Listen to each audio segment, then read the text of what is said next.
This is Sunrise Extra, streaming live on Wave Now.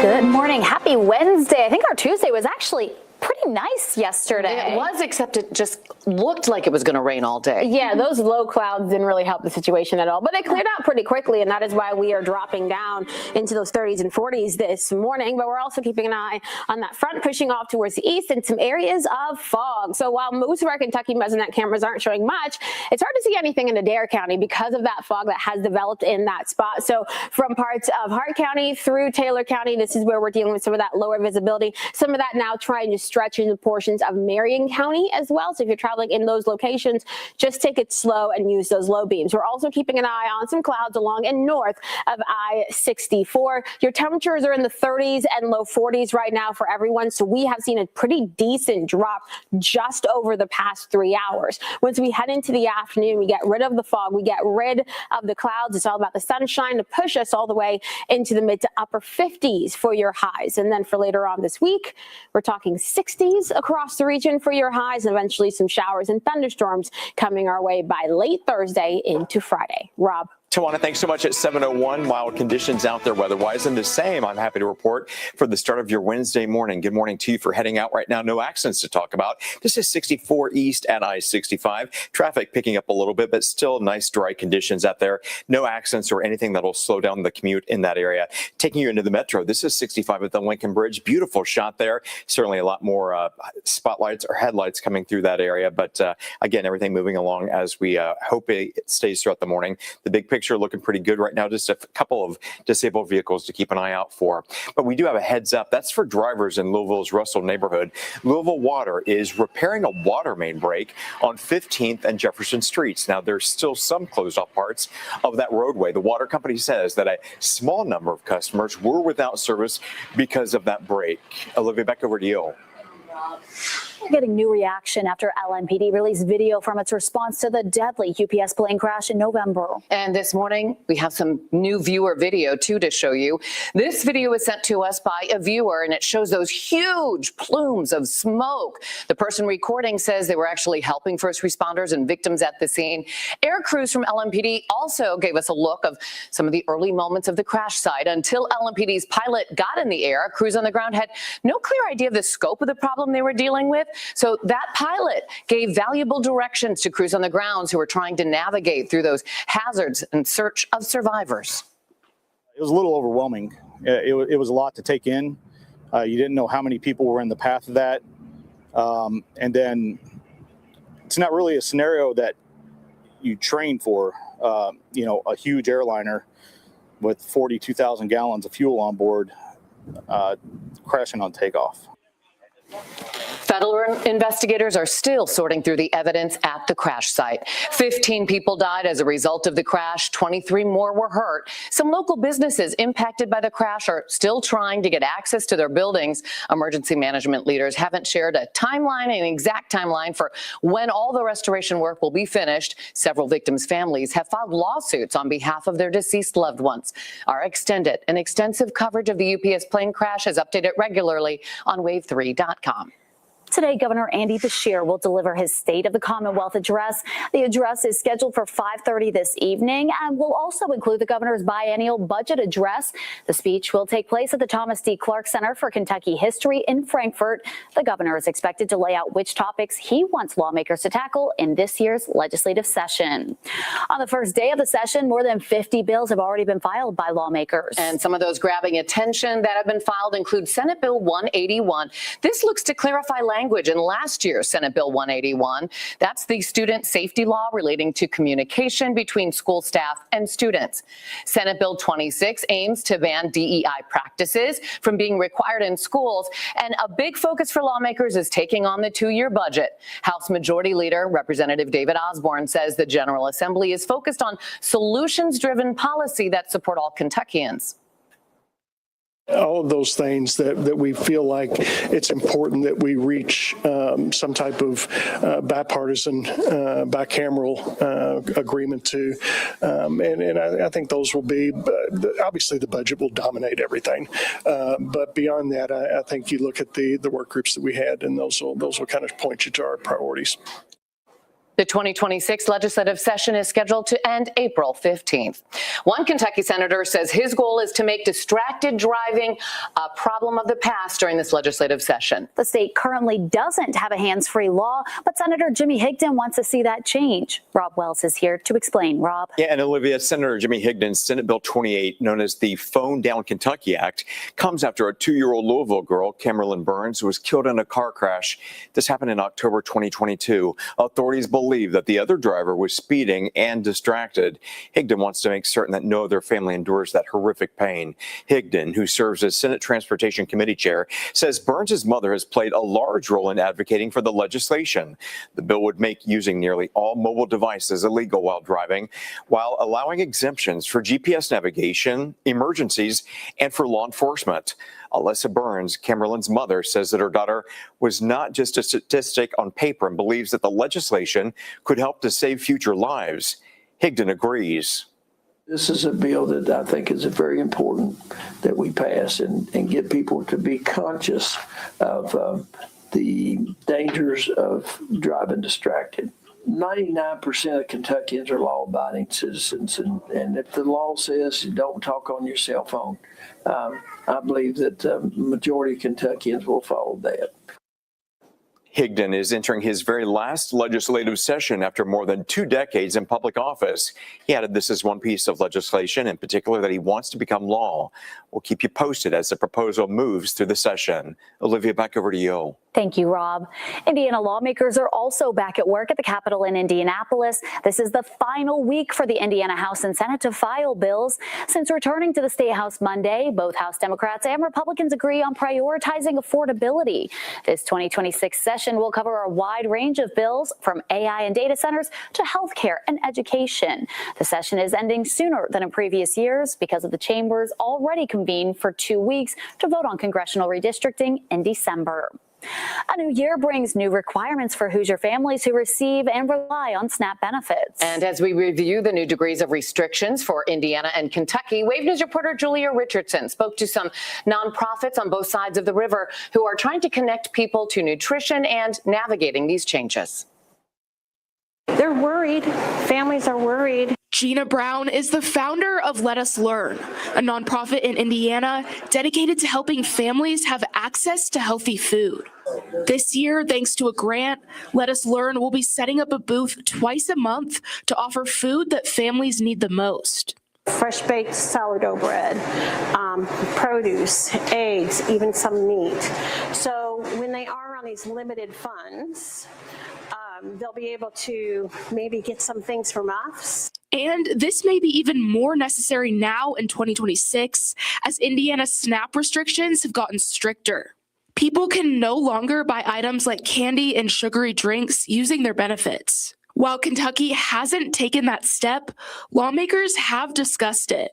Rana Kamar, executive director of Feed Louisville, says the potential change scares her. Kamar says SNAP benefits are already restrictive, with new work and immigration requirements also recently taking effect. What we don't want to do is further restrict people's freedom of choice. That's what we believe in here at Feed Louisville. We don't gatekeep food. We don't tell people that they need to eat a certain food. Kamar says Feed Louisville volunteers are already making up to 900 meals per day to go out to the community and have a wait list of organizations wanting to work with them. The need for resources for our local community continues to increase all the time, and that's been true for years. The restrictions on SNAP are making that even harder. Both Brown and Kamar say despite SNAP restrictions, all families can do is the best that they can, and nonprofits just want to make that easier. And they say this shouldn't only apply to healthy food. People ought to be able to buy what they need, right? And if they need a birthday cake for their kid, they ought to be able to have a birthday cake for their kid. Now, Indiana is not the only state limiting SNAP items. More than 15 other states have put similar restrictions in place. While Kentucky lawmakers have talked about doing it as well, a timeline for that is unclear. Well, these days you can do so much from your phone, right? But now you can also use your phone to show your driver's license. The Kentucky Transportation Cabinet is now offering Kentucky Mobile ID. It's the state's official app that stores standard or real ID driver's licenses and identification cards. Wave News reporter Kirsten Foote is joining us now with more. Kirsten. Good morning, guys. This is pretty cool. The digital ID functions similarly to mobile payment apps like Apple Pay, providing contactless identity verification through your smartphone. Governor Beshear making this announcement on Tuesday, saying it offers Kentuckians more options for air travel while protecting them from identity theft or having their private information shared. The app is accepted at more than 200 airports, including Louisville, Lexington, and Cincinnati. KYTC's public affairs director says this is going to be a game changer for flyers. So very similar to the way a lot of people prefer these days having a digital boarding pass instead of printing off a physical one, just to make it easy to pass through airport security checkpoints. The digital ID does not replace your physical one, though. There are still certain situations where you'll need that physical one. Like if you're being pulled over, you're required by law to have your physical driver's license with you. Kentucky Mobile ID is free to download through the App Store or Google Play. Olivia, back to you. Thank you, Kirsten. The Louisville Cardinals dropped their second game in a row last night after a disappointing second half. The 20th ranked Cards took on number 6 Duke last night without their star freshman, Michael Brown Jr. It's the 5th straight game he's missed with a back injury. U of L led this one early, taking a 47-38 lead into the half. But in the second half, Duke's Cam Bozier led the way with 27 points and 8 rebounds. Duke comes all the way back. They win it 84-73. Coach Pat Kelsey not thrilled by his team's performance closing out this game. Very, very disappointed. Crowd was amazing. The atmosphere was ridiculous. Just very, very disappointed with our performance in the second half. Defense, they shot 70% from the field. Everything was at the rim. We start fouling, weren't able to get out in transition because they were standing at the free throw line. And they really attacked us off the middle pick and roll. We had to do a much better job than we did. The Cards stay home Saturday when they take on Boston College. Tip-off for that one is at noon, and you can watch the game on the CW. Hopefully they have another great crowd there on Saturday. Yeah, I bet they will. Coming up, how if you donate blood, you can maybe end up at the Super Bowl. Details on the Red Cross raffle that can score you the once-in-a-lifetime experience.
The Trump administration is freezing more benefits for low-income families in 5 Democrat-led states. The freeze applies to about $7 billion for temporary assistance for needy families, also known as welfare. It also affects more than $2 billion for the Child Care Development Fund.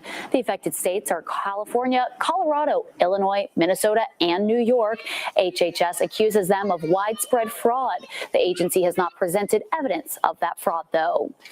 Automakers are signaling prices could go up and sales could go down this year. General Motors says its sales fell 7% in the fourth quarter of 2025. That's despite being up 6% for the entire year. Honda and Hyundai also report Q4 slumps. Automakers are still grappling with new tariffs and consumer worries about inflation. January is National Blood Donor Month, and Red Cross is offering something special to donors, a trip to the Super Bowl. If you donate this month, you'll be entered into a raffle for 2 tickets to Super Bowl 60 in San Francisco.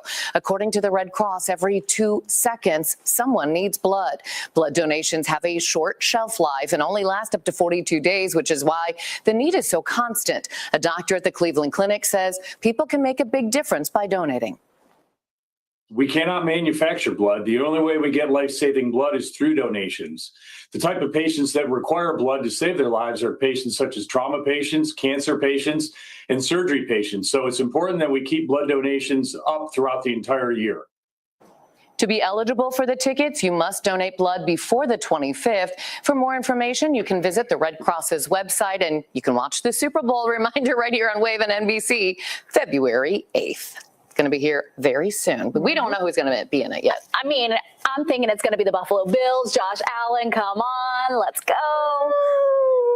Nobody's on my team here. Yeah. I love Josh. I love the Bills, but I don't know. I don't see that happening. They match my dress today. That is true. You do have the Bills vibe going on. For anybody heading out today, maybe matching Olivia's vibe here. We are keeping an eye on some overall quiet conditions, seeing the beginnings of what will be a beautiful sunrise on our SkyTrack camera in Bardstown. However, in other spots, you're dealing with some clouds overhead, like what we're seeing on our camera in Carroll County, clearer skies into Grayson County and Breckenridge County, and then you're seeing some fog showing up on our camera in Adair County. So a little bit of everything going on.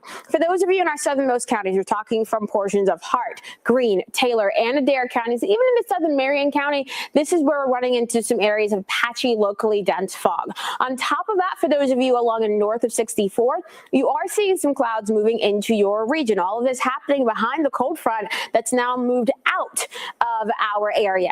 So in terms of the clouds for today and that fog for this morning, we are going to see that fog and everything and the clouds moving out by the time we get into the late morning. For the afternoon, plenty of sunshine, just some upper level clouds streaming overhead. And we're going to watch our temperatures warming up pretty easily with the help of that afternoon sun. Right now behind the front, we're sitting in the 30s and the low 40s. We get into the afternoon, returning to the 50s for your highs. We're talking mid to upper 50s for a lot of us today. And then with even more clouds rolling in for tonight, we'll see temperatures dropping down into the 30s and the low 40s. So we see that temperature swing. We get to enjoy some sunshine. And today is going to be our last fully quiet day before we head into the pretty active end of week time frame. We have a next big weather maker arriving Thursday night into Friday, bringing rounds of rain. There is that potential for a couple of stronger storms as well as the system moves in. Most of your Thursday, seeing the clouds overhead. Some drizzle possible as we head into your Thursday afternoon. And then for Thursday night to Friday morning, this is when the more widespread, heavier rainfall starts to move into our region. We'll keep those rounds of rain in our forecast throughout the day on your Friday with that system moving through. And even into Saturday, we'll see some more of that rain. Now, the question is, how quickly will temperatures drop on Saturday? Because that will dictate whether or not we see a wintry mix or even some snow across parts of our region. Another system arrives on Sunday. This will also bring the potential for some scattered snow showers, especially towards midday, it looks like on your Sunday, before we see quiet and just chilly conditions for Monday into Tuesday. Then the end of next week, yet another set of systems will try to bring more rain and snow back into our forecast. Shannon. Thank you. Well, it's a new year. Maybe you want to try out some new things, and there's a place you can do that and also maybe get really creative. The Splattery is an immersive splatter paint studio where people can throw paint at a canvas and walk away with a masterpiece. WAVE News reporter Marissa Burke is there making her own art. You know, who knew throwing paint could be so much fun? I'm here with Anthony, the owner of the Splattery, and we've done a couple different techniques, but we still got more work to do, Anthony. We do. What else can we do to this canvas? So sometimes, you see how you get this nice drip pattern? Sometimes a fun thing that you can do to quite literally mix up the paint on your canvas is play with rotation. Okay. So we're gonna go some landscape right here. Okay. See what we got. And we're gonna hit from a couple different directions now. Okay. So why don't you give that a good throw? Okay, here we go. Here we go. Ooh. So one of the fun things that you can do to add maybe potentially some accent to your canvas is to get a little flick with your stick. All right, so you can add that's fun. accent to your canvas. Here's a nice yellow for you. That's the orange for Harrison, and then here is the yellow for Shannon because yellow is her favorite color. Yeah. So, Anthony, you've been here for a few months now. You opened your doors in August? I did. And as you can see from the wall, the community has thrown a lot of paint. It's been great so far. I mean, yeah, I'm here in Butchertown, Butchertown Market, and it's been amazing since I've opened. Oh, guys, if you are interested in kind of letting your creativity run wild, just letting you know, if you have a type A personality like myself, you got to work through some feelings, but Anthony is here to help you get through that. And look at our masterpiece. I just can't wait for it to dry and all the things come about. It will look amazing. So guys, if you're interested in creating your own masterpieces, you got to be at least 10 years old to throw paint. But yeah, just go to thesplattery.com and book your session. Perfect. Marissa Burt, Wave News. Looks good. She did a nice job on that, right? She had great technique, too. Yes, Flawless. got into it. Well, you can find some of your favorite Disney characters in Louisville next month. We'll tell you how you can get tickets to see them coming up.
Your favorite Disney characters are returning to Louisville for Disney on Ice. Disney on Ice presents Mickey's Search Party. We'll follow Mickey and his friends on a journey to find Tinkerbell. Performances are happening on April 10th through the 12th at the KFC Yum Center. Tickets are available right now, and you can even add a little more fun to your show by grabbing VIP tickets to meet some of those characters. Girl Scouts are kicking off the new year with a new season of cookie sales. Starting next week, people can buy the Cookie Finder website to order their favorite cookies to be shipped right to their home or business. The website also maps out local cookie booths so you can just grab it in person. Cookie booths won't begin, though, until March 6. All sales details support local Girl Scouts across Kentucky and southern Indiana. They have a new cookie this year. I've heard it's pretty good. The Explore More. Yes. I just want the thin. How do you know it's good? I have insiders. The Girl Scouts already tested them. Oh, wow. Heard good things. We'll be right back.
This Wave News Update is sponsored by Oxmoor Auto Group.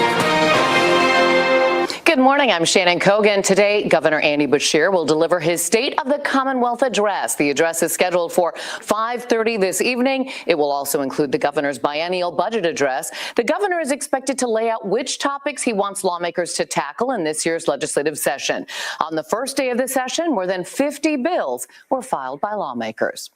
Here is Tawana. How is shaping up today? Well, we're looking to see more of those warm conditions across our region, but we're also keeping an eye on some areas of fog, seeing that showing up from parts of Meade County towards Fort Knox, all the way down into portions of Adair County, while others are dealing with more of those clear skies. So we have a little bit of everything going on. And for those of you not seeing fog, not seeing clear skies, mainly along in North I-64, you're dealing with some clouds overhead. But at least everybody's on the cool and comfortable side to start off the day, in the upper 30s and low 40s. As of right now, that fog, the clouds that we're dealing with this morning, that will clear out once we get into this afternoon, with highs today jumping into the mid to upper 50s.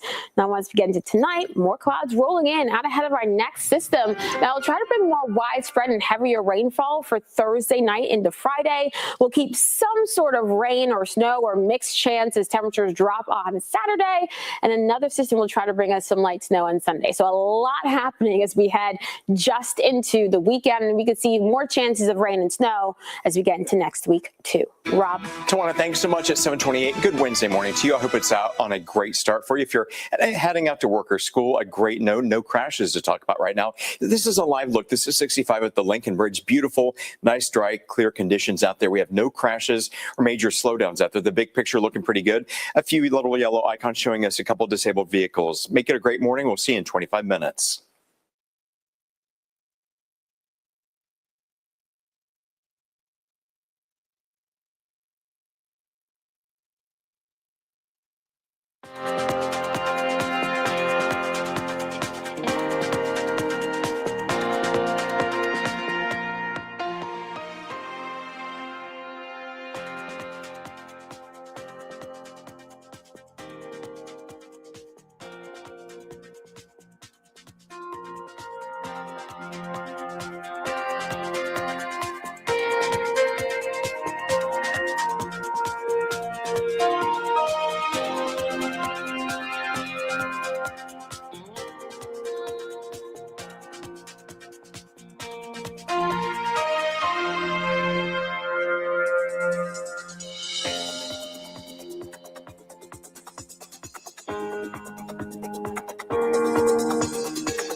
Good morning. Happy Wednesday to you. Thanks for staying with us here for Sunrise Extra. I'm Olivia Russell.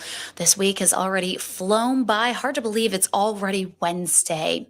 We have plenty of headlines to get to coming up on Sunrise Extra. We'll have all of your national news plus international news with an update on the situation in Venezuela. Plus, we are exactly 1 month away from the start of the Winter Olympics. We'll take a deeper dive into that coming up.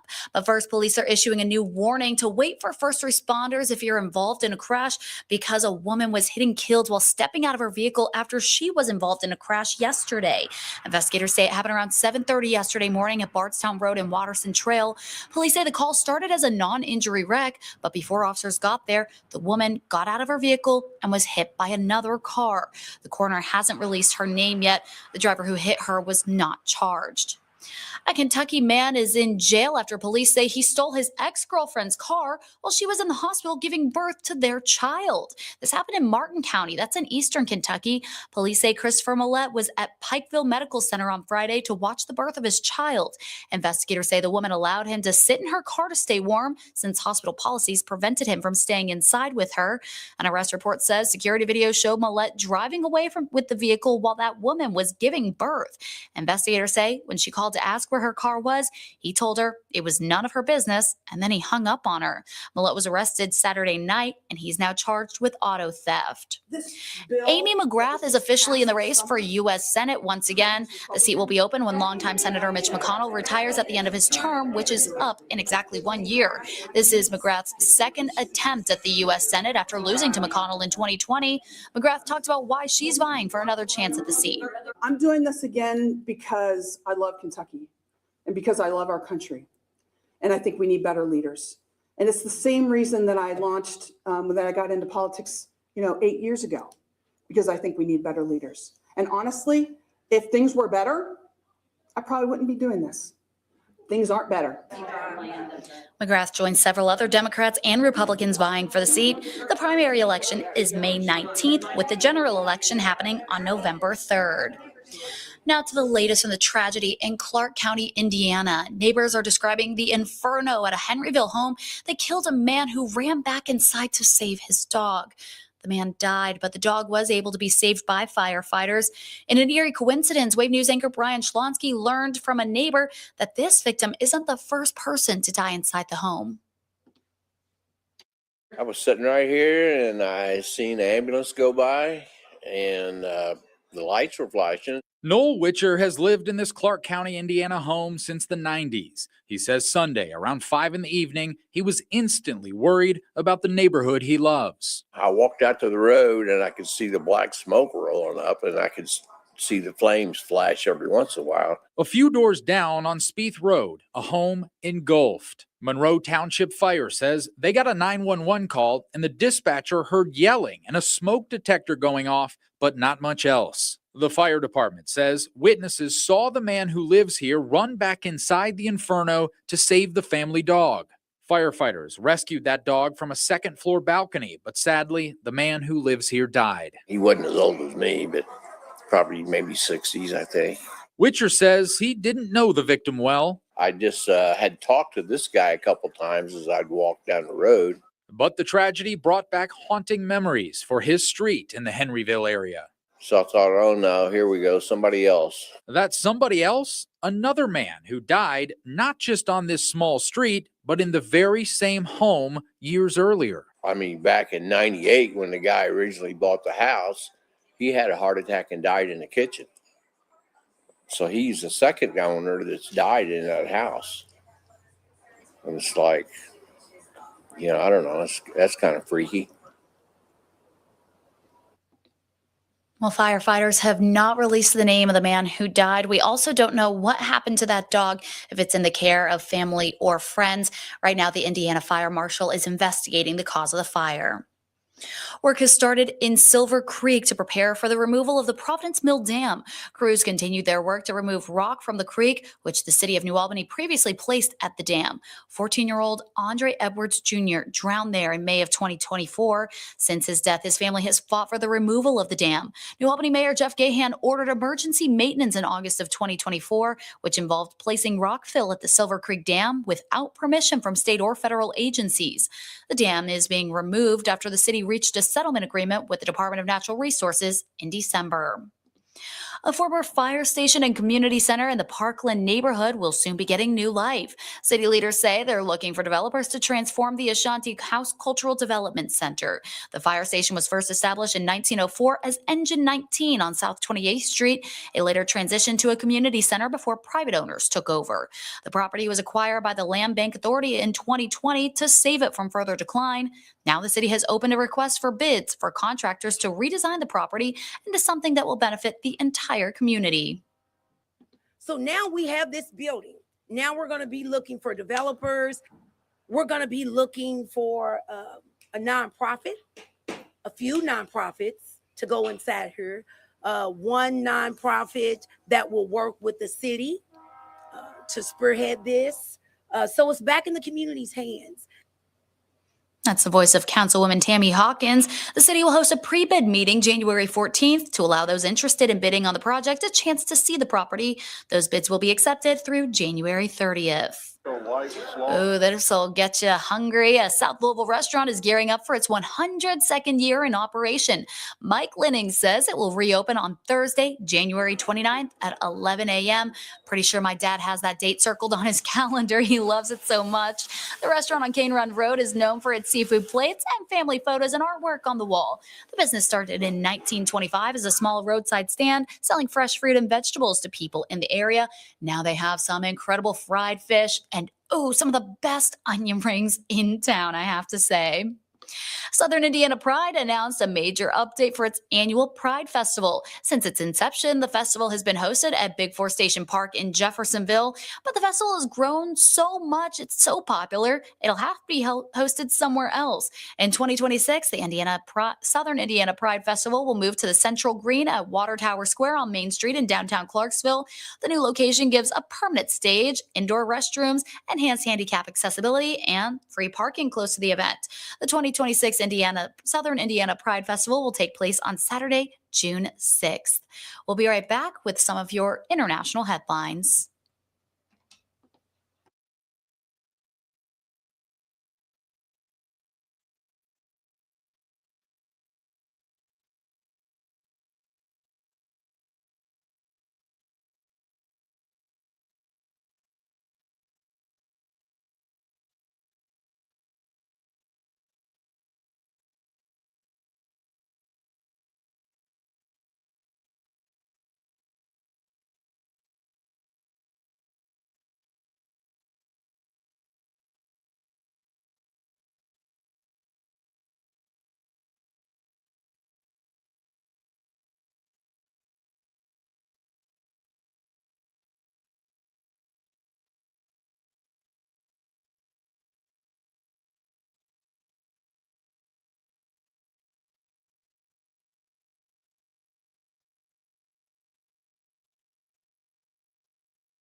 This week marks the 1-year anniversary of the devastating Palisades fire in Los Angeles. Even though it's been a year, many people are still displaced from their homes. The Palisades and Eaton fires burned more than 37,000 acres and killed 31 people. Homes, schools, and businesses all destroyed. A year later, people in these communities are holding a number of events to honor the victims, including candlelight vigils and a flag ceremony. Events are also being held to help provide financial support for those rebuilding efforts. President Trump announced on Truth Social that Venezuela's interim government will turn over up to 50 million barrels of sanctioned oil to the U.S. The president says the oil will be sold at market value, with proceeds controlled by the U.S. to benefit the people of Venezuela and the U.S. Reed Binion has the latest. It's been all about grabbing Venezuela's oil. Lawmakers reacting with concern after President Donald Trump said Tuesday Venezuela will turn over 30 to 50 million barrels of oil to the U.S.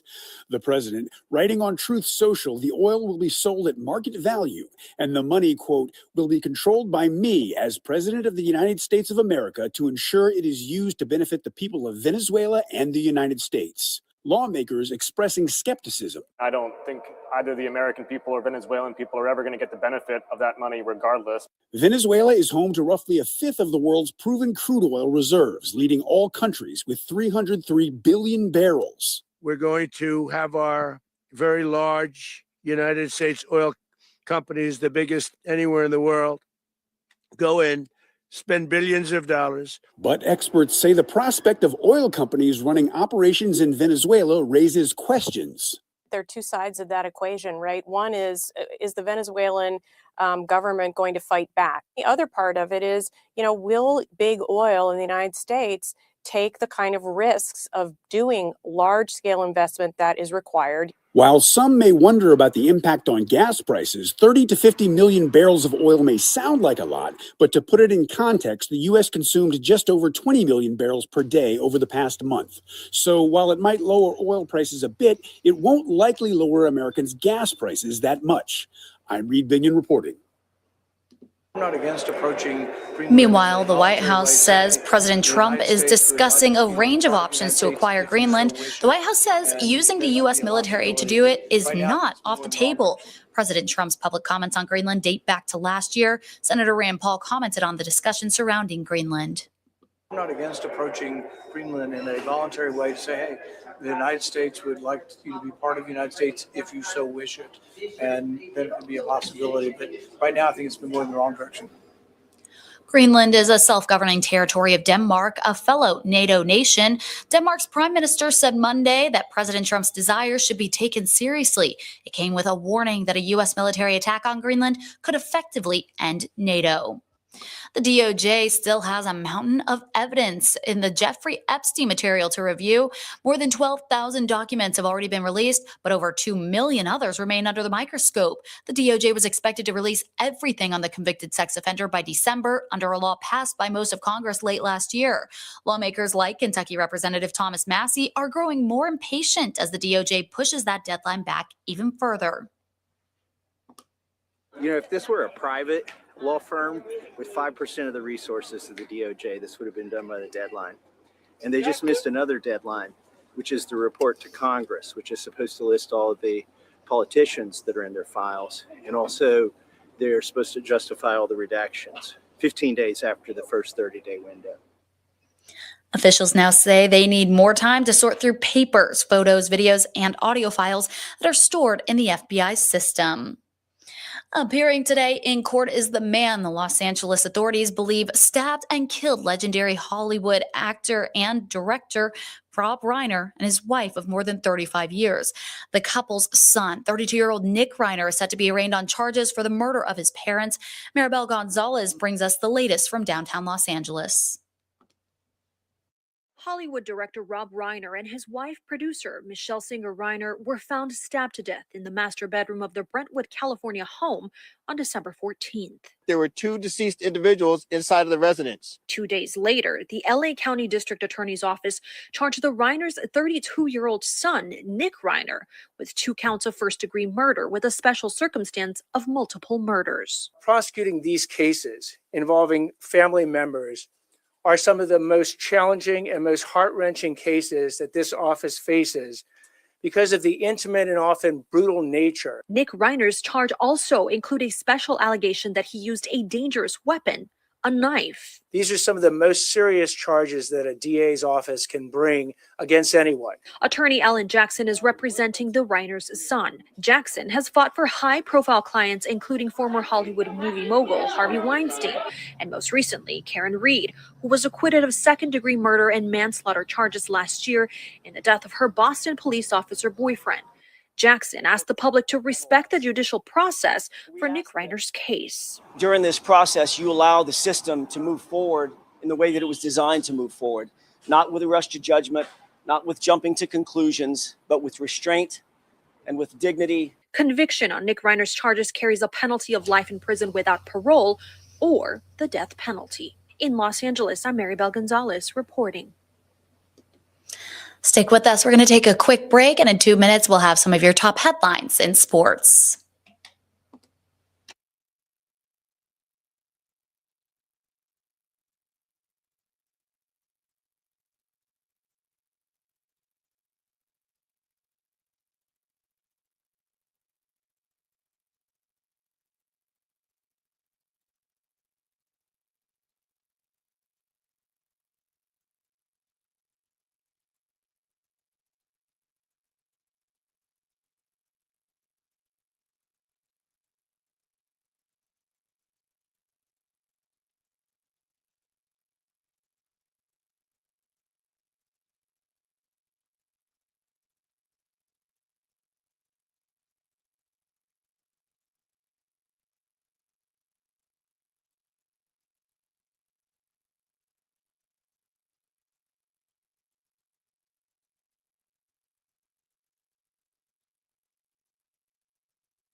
We are just 1 month out from the start of the 2026 Winter Olympics opening ceremony in Italy. Preparations are almost complete as workers race against time to finish the venues in time for competition.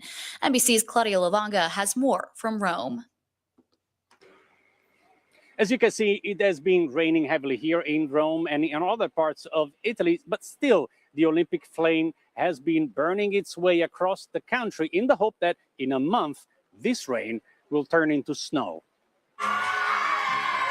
With only a month to go to the opening ceremony, the Olympic torch slowly making its way to Milan and Cortina, from Rome to the ancient ruins of Pompeii, where a familiar face joined the relay, the mountain slopes in the middle of Italy. For many torchbearers, a moment to remember, especially for Mattia Occhinero, a local boxer who on Sunday revealed that alongside the torch, he was also carrying a wedding ring. His future wife said yes to his question. But there is another question around the Olympics that remains unanswered. Will all the venues be ready on time? In Milan, workers are racing against time to finish construction of the main ice hockey arena. And even the ice rink was criticized for being slightly smaller and wider than in the NHL. The International Hockey Federation said the differences are insignificant. But in a press conference last month, the NHL's Bill Daly voiced concerns. It's all about just making sure we have ice that is safe for our players.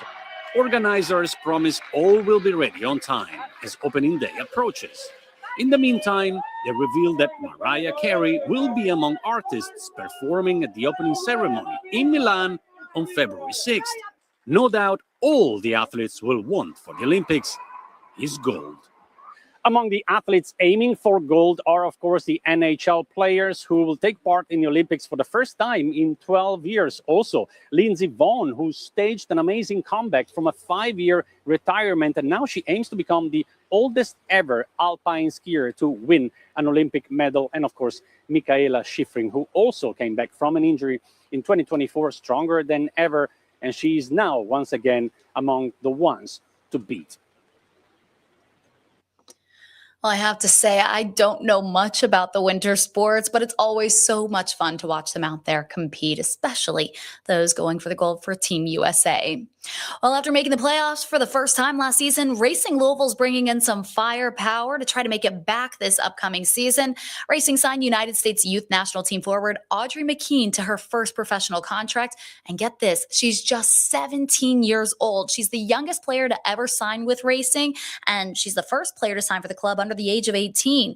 In August, McKean verbally committed to Florida State, but instead, she decided to go pro instead. So she was a top-rated prospect, ranked as high as number 5 recruit in the 2026 recruiting class. So it seems like Racing is getting a good one out of her. After winning gold at the 2025 FIBA U19 Men's World Cup, U of L freshman Michael Brown Jr. will add another award to cap off the year as the 2025 USA Basketball Male Athlete of the Year. Serving as the point guard for the USA Men's U19 national team, he was named to the tournament's All-Star 5, averaging nearly 15 points, 6 assists, and 2 rebounds per game.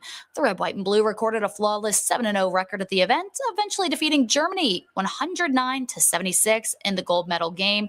Brown Jr. posted 12 points and 4 assists in the final game.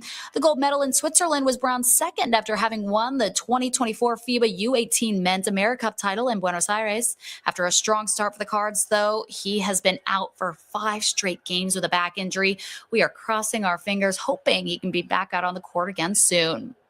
The UK men's basketball team will be back in action tonight, coming off a road defeat at the hands of the Alabama Crimson Tide. Kentucky went into the season ranked 9th in the preseason polls, and they haven't gotten back into the top 25 for a month now. But on the bright side, Kentucky's undefeated through 9 games against Missouri and Lexington. Last year, UK defeated the Tigers 91-83 on the road, with Otega Oweh leading the Wildcats with 22 points. The SEC home opener for the Cats is set to tip off at 7 o'clock tonight on ESPN2. As for the U of L men's basketball team, they were hoping to get back in the win column. Last night, they hosted the 6th-ranked Duke Blue Devils. They started this one on fire, 47-38 lead into the half. They could just not miss from beyond the arc there. Such an electric crowd as well. However, in the second half, Duke's Cam Boozer led the way with 27 points and 8 rebounds. Duke comes all the way back, especially after that second half performance. They take the game by a score of 84-73. So moving on, the Cards hoping to rebound against that one. The Cards will stay at home on Saturday when they take on Boston College. Tip-off for that one will be at noon, and you can watch that game on the CW. Switching now over to football, the Indiana Hoosiers football team, one day closer to facing off against upcoming UK head coach Will Stein and the Oregon Ducks.